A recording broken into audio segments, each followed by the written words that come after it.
Et ces deux personnages-là vont et viennent, errent et essayent de survivre dans cette ville imaginaire mais qui représente le pays. Bonjour, je m'appelle Olivier Seban et je vais vous présenter mon roman « Maintenant que l'hiver », paru chez Rivage en janvier.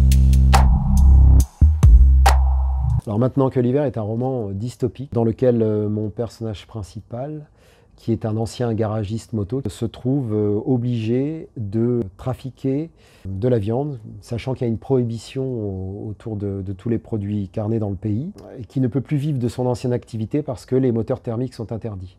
Donc il vit de ce trafic de petits larcins avec un ami qui s'appelle Sofiane, qui lui vit dans des quartiers délabrés, tandis que Thomas, lui, vit dans un quartier plus aisé. Et ces deux personnages-là vont et viennent, errent et essayent de survivre dans cette ville imaginaire, mais qui représente le pays.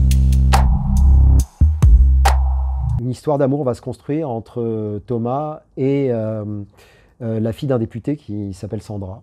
Et cette histoire va les conduire dans une espèce de machination politique, sur fond d'émeutes dans les quartiers difficiles, avec un point commun entre ces quartiers et mon personnage principal, c'est le thème, la théologie de l'abandon. J'ai construit le lieu du roman, qui est une ville imaginaire, avec des bribes de villes que je connais très bien. J'ai accolé des morceaux de villes anciennes avec des villes plutôt de banlieue, beaucoup plus larges. Et je voulais qu'au centre soit symboliquement une cathédrale. Comme le pays est plongé aussi dans des problèmes climatiques, je voulais que la neige soit extrêmement présente, que l'hiver soit très très dur, très rude, afin de symboliser quelque chose d'extrêmement mélancolique, comme une extinction, en même temps présence crépusculaire de la mort et aussi une lumière à travers la